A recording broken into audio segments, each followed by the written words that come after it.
بسم الله الرحمن الرحيم رحمة الله يا نعيم الجنان أنت عبي وأنت نور الجنان رحمة الله يا نعيم الجنان أنت عبي وأنت نور الجنان خرة العين يا بشارة قلبي أنت طيب فؤادي يا ريحاني أنت بعدي وأنت نصفي وجلي أنت كلي في السر والإعلان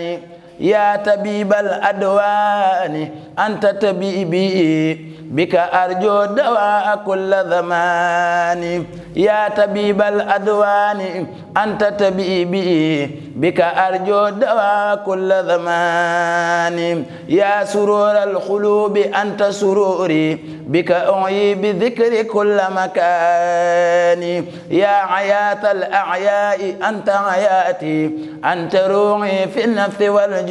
والجذمان أنت سري وسر سري فدم لي في حياتي إلى دخول الجنان أنت سري وسر سري فدم لي في حياتي إلى دخول الجنان شيخ مسامبا جارا بيننا أنت سري وسر سري فدم لي في حياتي إلى دخول الجنان يا خديم الرسول حبك ديني أنت عبد الرحيم والرحمن يا خديم النبي السلام عليكم وتحيات الله بالرضوان شيخ مسامبا جارا بيننا يا خديم النبي السلام عليكم وتحيات الله بالرضوان مرحبا مرحبا وأهلا وسهلا بكم عد أعرف القرآن مرحبا مرحبا وأهلا وسهلا بكم عد أعرف القرآن بسم الله الرحمن الرحيم الحمد لله من جغناك سميعاجو خطب جمون بو فين موي فاج سميعاجو بروم توبا الحمد لله من جغناك سميعاجو خطب جمون بو فين موي فاج سميعاجو شيخ أحمد بامبا الحمد لله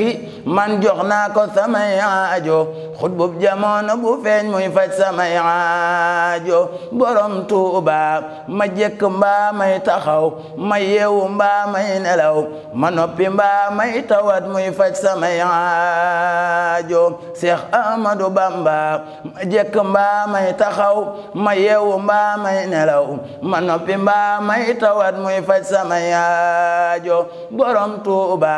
diggante Alla ki kër laa def fi man mu di benn fu ma fi tollu di ko woo muy faj samay aajo diggante Alla ki kër laa def fi man mu di benn fu ma fi tollu di ko woo muy faj samay aajo diggante weet